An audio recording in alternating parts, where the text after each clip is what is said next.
Good morning, and welcome to the Rick Helps Real Estate Show. It is actually October 2nd, and I'm getting a text message as I start. Welcome to the month of October, which means you can go to Costco now and start picking out your Christmas tree. So you got that going for you. And it's only going to be 83 degrees today, but that evidently is not going to last. It's supposed to go back up like 95 or something, but it's getting sweet out there, folks. The mornings are great. Hope everybody had a great weekend. I'm looking at a chart this morning on the number of price changes per week. Now, little not really conflicting data here, but we're going to kind of crawl through a few things. Good morning to you, Danila. And you can see here that the number of price changes, these are actually price reductions, have gone up from 1538 to 1599 to 1633. Now, before you stand in your chair and go, here comes the crash. There's a few other things to look at. Things are definitely trending down when it comes to people, reducing their price a little bit. But if you look at the average list price per square foot, it's kind of staying flat right here at 362, now 361. So listings are not really reducing their prices too much. They're, sometimes if a house sits on the market for a couple of weeks, they might go in and reduce it, $1,000 just so it'll show as a price reduction. But that's what's going on. And we're going to look at the rest of the numbers and see what's really happening. And look here, this is from Black Knight. This is our home price index. We finished the year up 3.8%. And August went up like 0.07. So home prices have not taken this nosedive yet that people are expecting. Of course, if we, I'll show you a couple things that if that continues, you will see prices coming down. On the Cromford report, this is the culprit here, and it's getting interesting. You can see we're at 11,890. That's a little bit different number than what I end up pulling up on mine. I'm going to show you what's going on this weekend. This, again, is the bottom line here is a number of new contracts over a 7-day period, and the top line is number of new listings, and we went up. Kind of going up on a weekend. That is unusual over the past 7 days to go up from 3551 to 3649. So almost 100 units there. And that's the wider this gets. Right now, we're sitting, as you can see in the ticker below, at 69%.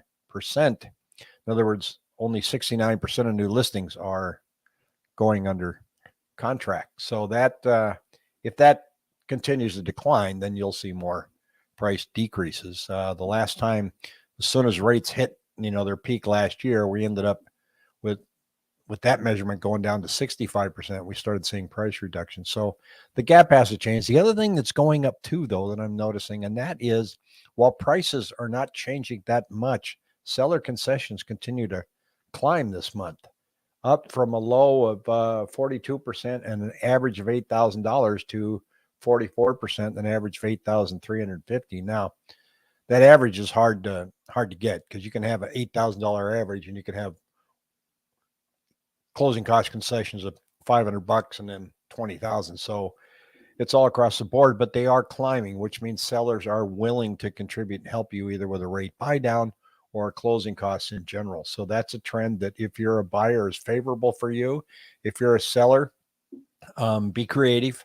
Sharpen your pencil a little bit because we're seeing that as we get closer and closer to the holidays that it's going to be, sales are not going to increase. Let me put it to you that way. We're only doing 2,400 a week. That's pretty grim. Here's why. Mortgage rate's 7.44, but they actually got up to 7.6 last week. So we did have a pullback, which was, not huge, but as we march towards 8%, as many people feel, going the opposite direction can be a little comforting. We have running at altitude here say, we saw a lot of open house signs over the weekend. Must be tough out there. Actually, a couple things with that. There's more open house signs right now simply because of weather.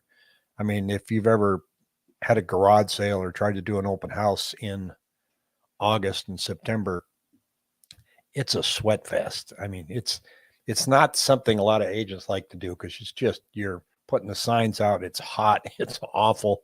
And so when the weather starts to get a little more manageable right now, open houses get more popular because it's not as hard to go out and put the signs out. And you usually put it, well, 6 of them out, different spots. But and open houses, they're getting more and more popular as buyers really want to go on their own and take a look at some homes. So open houses, as a rule, for real estate agents, are a great way for them to meet buyers. You come in, look at the house, you don't want that one. Well, what are you looking for? And now you got a client. So, but you also meet some really cool people at open houses, and I enjoy them. I haven't done one in a long time, and so I just rather sit and talk to you guys here. Doesn't mean I'm lazy. Sean, had my home inspection. Is it normal for the buyer to list a large number of small issues and ask for a large concession? In a buyer's market, yes, it's normal. And that doesn't mean it's right. Let me talk about that for a moment. Most agents, if they're doing their buyer a service, should tell them ahead of time, look, you're going to get this home inspection report and it's going to be 30 pages. Okay. It's going to freak you out. I tell the sellers the same thing. You're going to hate it. Some guy walked in and he just picked your house to pieces. They have to document everything that they see, even if it's just something that really doesn't need to be repaired. It's maybe a maintenance item, and they make notations in there. Keep an eye on this for future maintenance. Air conditioning may be nearing end of life because it's over 10 years old. Doesn't mean you need a new one. Your roof is showing signs of wear. Doesn't mean you need a new one. And so it goes on and on and on. Little things like your garage door, when it goes down, stop and hits something, it doesn't spring back up. Well, that's a screwdriver adjustment, but they have to put it in the inspection report. He can't get up there with his screwdriver and adjust it. He can show you how to do it. Well, if I moved in here, I'd put a screwdriver in there and turn that a little bit, and that'll fix your problem. So it ends up being a really long list. And this is where I usually say, this is where real estate deals. This is the hardest part of. Everybody says, well, my realtor did a great job of negotiating the price. No, now's when the realtors work their butts off, trying to get past this long list and make it a list that's manageable for both parties. So for you, the seller, you need to sit with your agent and say, well, let's take a real serious look at this. Here's some things that I would agree with them that I think we need to fix. And quite honestly, here's some things that, that they can do. Doesn't cost that much. And if they're asking for a really large concession, sometimes I say, that's really an enormous amount. If I were to go through this and add this up, I only come up to $1,500. Where did they get $6,000? So you have to go kind of line by line, Sean, and say, look, if I were to do this and hire this out and everything, it doesn't come anywhere near to what they're asking for. So what's really going on here? And sometimes that's a tactic with buyers. I'll get it under contract and then I'll hit them during the inspection period to get them to lower the price. Well, say no. I mean, you had multiple offers, Sean. So, you can dig your heels in. I wouldn't dig them in too tight, be flexible, but it's no time to cry uncle right now.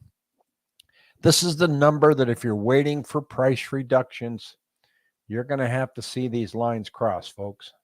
You're going to have to see the demand index cross and get lower than the supply index right here. Until these cross, you're not going to see prices go down. We've seen it before. You've seen prices escalate here where the demand was so much higher than supply. You saw it back here in 2014 where supply was higher than demand and prices started coming down. And you saw the massive train wreck back here in 2008. It's the simplest measurement in real estate, folks, supply and demand. And that's what we're seeing. And we're not seeing anything that's moving quickly. We're seeing a sales number that's just staying right there. And it's not budging. And it's not going to get bigger between now and Christmas. It wouldn't anyway. Even if interest rates were lower, it'd still be slow. We're getting in November, December. October can usually be pretty good. In fact, it usually is for real estate. It's not a bad month in Arizona. People like to move before the holidays so they can write offers now and get into the new house before Thanksgiving. For sellers, you have less competition in November. It's not a bad time to list your home. So especially now as we're starting to see some changes out there, and we look overall at the Cromford Market Index. Let me see if I can pull this up here, and we're seeing that things are definitely slowing, right? So this blue line here is considered a balanced market, and we've been going down steadily since about June. Not dramatically like we did last year, just fell off the face of the earth, but we're going down, heading towards a balanced market. Chandler, that used to be leading the pack, is still leading the pack as a seller's market versus a buyer's market, but many of the other outlying areas are clearly in favor of buyers. Gilbert and Mesa are not one of them. See if I can pull this up for just a moment and see what I can come up with. Bear with me. You know what I always say, talk amongst yourselves while I look for this. I'm trying to see. I want to get the chart up that shows you by city what's going on in some of these areas. So I want to go to Cromford. Where is it? See, how many of you are going to drop off now? Here we are, by city weekly chart. Here we go. Yay, I made it. Hey, Sean, keep me posted, will you? I'd be curious to see what happens there.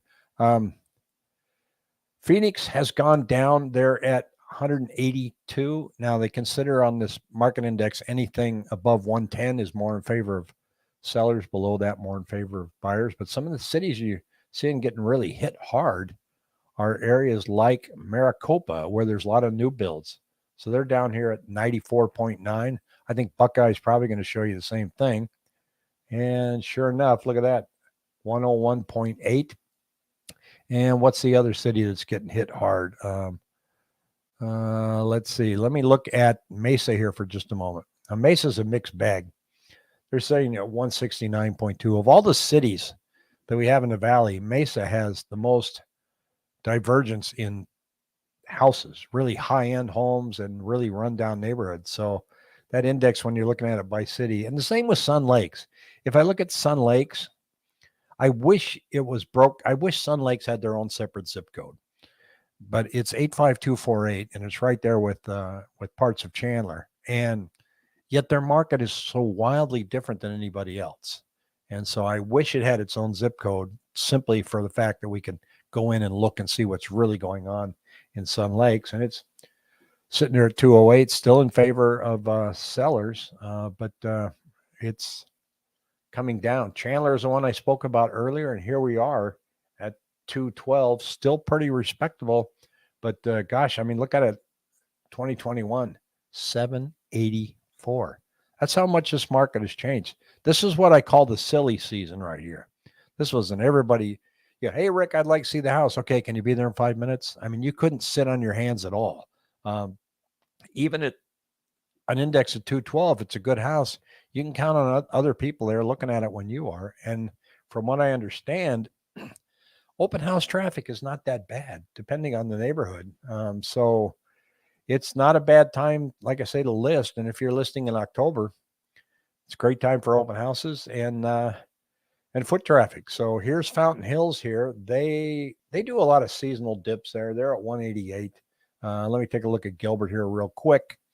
Gilbert is sitting down there at 174. So most of the markets are in, I'm going to show you a total chart here. They're in buyer territory, with some of them being, here's get my mouse to cooperate. I'm probably making people dizzy out there, but you can see how they're red. They're all going down. The index is going down a pretty good clip. Chandler went down 28% in 1 week. Fountain Hills only went down 2%. The only ones that went up were Cave Creek and Tempe, went up 1%, but it's rolling around almost by the floor. But here's the bottom dwellers here: Goodyear, Maricopa, and Queen Creek.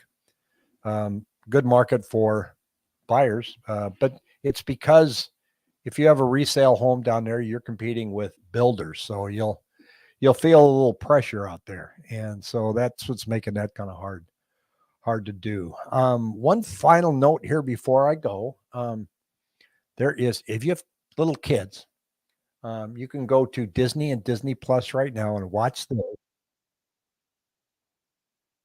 this is Mickey and Friends Trick or Treat special that's on, and my son is the lead animator. So Go watch that. It is a stop motion where Disney Studios contracted with Stupid Buddy Studios, where my son works. And these characters that are in this, they're only about this tall. And they put them on tables, and you have lights. It's a whole studio, and it's about the size of my kitchen table. And you're literally moving them one little thing at a time. So I haven't watched it yet. We're having a watch party on Saturday to watch. And I get fascinated by it because I just realize how intricate it is to make a stop motion animation. And he was telling me when I saw him this summer that he goes, it was like a yoga class. There was one, he had to crawl underneath the table and reach up and like move an arm and move ahead and then get back out, click, and then crawl back up. So these things take a long time to make, and they're fascinating to watch. The kids will be entertained. I'm just proud of my son. So I thought I'd show that to you. And I will be back on. I'm going to be talking to Dan Friel. We're going to be putting a video out talking about rates. I'm going to be talking to Jason up in the Pacific Northwest, who used to be a bond trader. That one's going to be a good one. And I'm going to be talking to Jackie, and we're going to be talking about the fact that Redfin has pulled away from the National Association of Realtors. They're telling their agents, nope, you're not going to be a member. That's a really interesting thing to look at, and we're going to do a little deep dive on that. Your average consumer is going to say, ho hum, but maybe not. Some of us are just not that jazzed that we have to join this national association and pay these dues because they're a lobbying group. In fact, they're the largest lobbying group in the United States, something like, $84 million a year annually. But some of the things that they spend our money on just make you shake your head. They redesigned the logo last year. Ooh, so and they've had a lot of internal problems too with harassment. So they haven't been popular with real estate agents. We'd rather just join the local association, but there are forces greater than me and running at altitude. Thanks for joining us. Everybody take on the day and have a good one. Don't forget to go to Costco and start looking for your Christmas decorations. They're up. Take care.